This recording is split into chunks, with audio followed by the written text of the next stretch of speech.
Welcome to day 3 of Harry's Daily Harangue. Yesterday in day 2, I gave credit where credit was due to our president for meeting with the North Korean dictator to talk about trying to end the Korean War, which is still in a armistice after 50 years of waiting for peace. Today I'm going to take some of that back, and I did promise yesterday that when I felt like it, I was going to continue criticizing this president. I'll tell you what he reminds me of. He reminds me of a 7-year-old playing with himself in the bathtub, and the remarkable thing is that this little kid has got an audience of devoted grandparents watching him saying, "Isn't he cute?" He's coming to Duluth next month, Wednesday, to strut his stuff. And I haven't decided whether I'm going to try to get a ticket and watch him in person or not.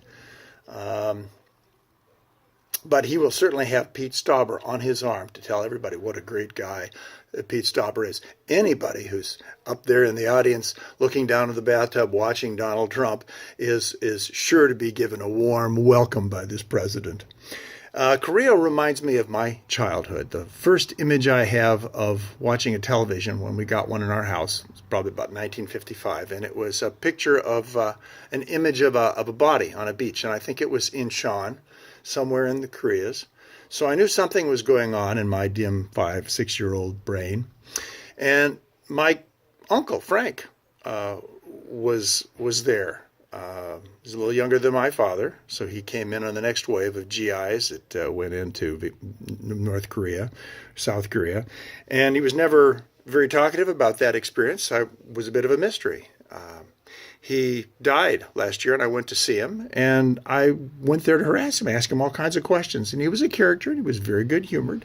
Told me that he never talked about Korea because he was back at a MASH unit, and he saw people who were heroes, and he wasn't one, and he didn't want to trade on that while he was back in the States. And he never talked about it. I admire that. I'm not even sure that being a hero is something to brag about, and I get that from my grandfather, who was awarded the Congressional Medal of Honor, and he never bragged about what he did in World War I.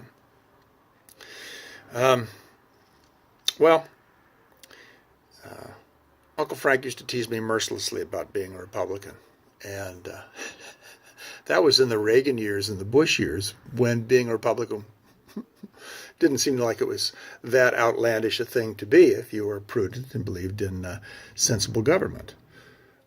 Under Donald Trump, that's not true anymore. I mean, Donald Trump just came back saying that we have got nothing more to fear from North Korea, this country that has developed ICBMs capable of sending nuclear weapons over to the United States. Maybe he's right about that. Maybe we never had anything to fear from them. The South Koreans probably did. North Korea has a huge army, but any sensible dictator who wants to avoid the fate of Libya's Muammar Gaddafi or Iraq's Saddam Hussein is not going to want to cross hairs with the United States. Hairs or something else. Well, I got to show you something. It's something my brother just sent me. It's a cartoon, and it says everything that needs to be said.